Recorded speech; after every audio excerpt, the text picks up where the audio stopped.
बिस्मिल्लाहिर्रहमानिर्रहीम, अस्सलाम वालेकुम। Welcome to my kitchen. आज मेरे किचन में बहुत ही मज़ेदार, बहुत ही टेस्टी से कोकोनट बिस्किट बन रहे हैं, यानी खोपरे वाले बिस्किट। बहुत ही टेस्टी बनते हैं और बहुत ही मज़ेदार बनते हैं। बिल्कुल बेकरी स्टाइल में ये बन के तैयार होते हैं। मेरे तो ये मोस्ट फेवरेट बिस्किट हैं, बहुत पसंद है मुझे ये बिस्किट। बहुत ही खस्ता बनते हैं, बहुत ही मज़ेदार बनते हैं। तो एक मैं आपको तोड़ के भी दिखाती हूँ इसको। ये देखिए, बहुत ही ज़बरदस्त बने हैं और टेस्ट में तो इनका कोई जवाब ही नहीं है। तो ज़रूर ट्राई कीजिएगा मेरी इस रेसिपी को। तो चलिए इसको बनाना स्टार्ट करते हैं, लेकिन उससे पहले अगर आप मेरे चैनल पर नए हैं तो काइंडली इसको सब्सक्राइब कर दें और साथ ही बेल आइकन को भी प्रेस कर दें ताकि मेरी हर नई आने वाली वीडियो की नोटिफिकेशन सबसे पहले आप तक पहुँचे। तो कोकोनट बिस्किट बनाने के लिए मैंने यहाँ पर सबसे पहले एक बाउल ले लिया और इसके अंदर मैं डालूँगी हाफ़ कप मक्खन।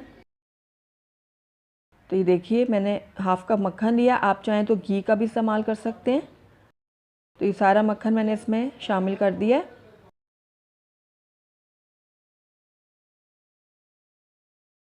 मक्खन डालने के बाद इसके अंदर मैं ऐड करूँगी 3/4 कप पिसी हुई चीनी, यानी कैस्टर शुगर।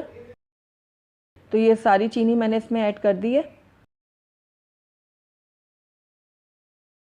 अब इन दोनों चीज़ों को मैं अच्छे से मिक्स कर लूँगी। इनको मैंने इतना ज़्यादा मिक्स करना है कि इसमें एक क्रीमी सा टेक्सचर आ जाए। आप चाहें तो बीटर का भी इस्तेमाल कर सकते हैं, लेकिन मैं हैंड विस्कर का इसलिए कर रही हूँ ताकि जिनके पास बीटर नहीं है, इलेक्ट्रिक बीटर नहीं है, तो वो ये ना समझें कि वो बिस्किट नहीं बना सकते। तो ये देखिए, मैं हाथ से अच्छे से फेंट रही हूँ। अगर आपके पास ये विस्कर भी नहीं है तो आप चम्मच या कांटे का भी इस्तेमाल कर सकते हैं। तो ये देखिए, इसको मैंने इतना ज़्यादा फेंटा है कि इसमें एक क्रीमी सा टेक्स्चर आ गया है। ये देखिए, तो बस किसी स्पैचुला की मदद से मैं इसको इकट्ठा कर लूँगी। ये देखिए, इस तरीके से। उसके बाद मैंने यहाँ पर एक छन्नी ली और इसके अंदर मैं डालूँगी 1 कप मैदा। तो ये सारा मैदा मैंने इस छन्नी में डाल दिया है। अब इसके अंदर मैं ऐड करूँगी 1 चाय का चम्मच बेकिंग पाउडर। अब उसके बाद इसके अंदर जाएगा 2 चुटकी के बराबर नमक। सिर्फ 2 चुटकी हमने इसमें नमक डालना है और उसकी वजह से इन बिस्किट्स का जो टेस्ट है वो बहुत ज़्यादा बढ़ जाएगा। तो बस अब इन तीनों चीज़ों को मैं अच्छे से छान लूँगी। उसके बाद इसके अंदर मैं ऐड करूँगी 1 कप के बराबर डेसिकेटेड कोकोनट, यानी जो पिसा हुआ खोपरा होता है, वो मैं इसमें डालूँगी। अब सारी चीज़ों को मैं अच्छे से मिक्स कर लूँगी।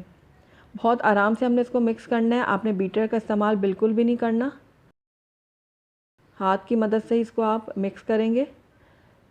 तो ये देखिए, सारी चीज़ें इकट्ठी हो गई हैं। अब मैं हाथ से इसको मिक्स कर लेती हूँ।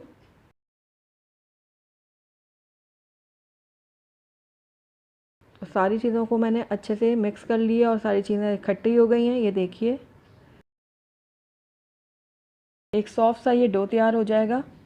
अगर आपको लगे कि ये थोड़ा सा सख्त है तो आप इसके अंदर 1 से 2 चाय का चम्मच दूध भी ऐड कर सकते हैं।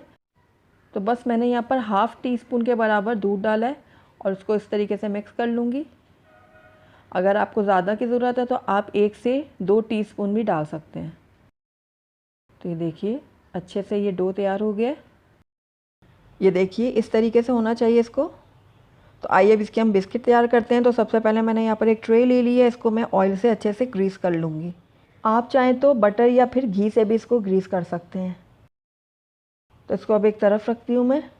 और ये हमने अपनी डो ली और इसके आप जितना छोटा या बड़ा बिस्किट बनाने हैं आप उस तरीके से बॉल ले लें। ये देखें। उसके बाद हथेली की मदद से इसको राउंड दें, इस तरीके से हल्का सा प्रेस करें दरमियान में से।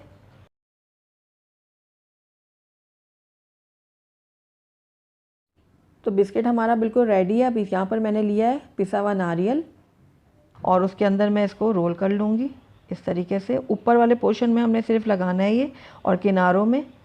और ये हमारा बिस्किट बन के रेडी है। अब इसको मैं रख लूँगी ट्रे में। इसी तरीके से मैं आपको एक और बना के दिखाती हूँ। डो मैंने ली इस तरीके से बिस्किट की और इसको इस तरीके से बॉल बनाना है और उसके बाद हथेली की मदद से इसको यूँ राउंड शेप दे दी। ये देखिए, इस तरीके से, और ऊपर से भी हल्का सा प्रेस किया है मैंने। उसके बाद इसके ऊपर मैं ऊपर के टॉप वाले हिस्से में कोकोनट लगाऊंगी और किनारों में। तो ये देखिए, ज़बरदस्त हमारा कोकोनट बिस्किट रेडी है। इसी तरीके से मैंने बाकी के भी तैयार कर लिए हैं। अगर आप इनको अवन में बेक कर रहे हैं तो 150 सेल्सियस में तकरीबन 15 से 16 मिनट के लिए इनको बेक कर लें। और अगर पतीली का इस्तेमाल कर रहे हैं तो प्री हीटेड पतीली में तकरीबन 25 से 30 मिनट के लिए इनको कुक कर लें लो फ्लेम में। तो आइए अब इनको हम बेक कर लेते हैं। तो माशाल्लाह से हमारे बहुत ही ज़बरदस्त से कोकोनट बिस्किट बनके रेडी हैं। बहुत ही ज़बरदस्त सी खुशबू आ रही है इनमें से। मैं आपको थोड़ा नज़दीक से भी दिखाती हूँ कितने ज़बरदस्त से तैयार हुए हैं। ये थोड़े ठंडे हो जाएंगे तो इनको मैं आपको सर्व करके दिखाती हूँ। अल्हम्दुलिल्लाह हमारे बहुत ही टेस्टी, बहुत ही मज़ेदार से कोकोनट बिस्किट बनके तैयार हैं। बिल्कुल बेकरी स्टाइल में ये बनके तैयार हुए हैं। बहुत ही खस्ता, बहुत ही मज़ेदार। ज़रूर ट्राई कीजिएगा आप इनको ब्रेकफास्ट में बना सकते हैं और शाम की चाय के साथ भी इंजॉय कर सकते हैं। तो इनको ज़रूर बनाइएगा और ज़रूर मुझे फ़ीडबैक दीजिएगा कि आपके ये बिस्किट कैसे बने। तो अगर आपको मेरी रेसिपी पसंद आई है तो इसको लाइक करें, अपने दोस्तों के साथ शेयर करें, और अगर पहली दफ़ा मेरे चैनल पे आए हैं तो काइंडली इसको सब्सक्राइब भी कर लें और साथ ही बेल आइकन को भी प्रेस कर लें ताकि मेरी हर नई आने वाली वीडियो की नोटिफिकेशन सबसे पहले आप तक पहुंचे। और कमेंट करके मुझे ज़रूर बताइएगा कि आपको मेरी रेसिपी कैसी लगी, और साथ ही मेरे फेसबुक और इंस्टाग्राम के पेज को भी लाइक करना मत भूलिएगा। Thank you for watching. अल्लाह हाफिज़।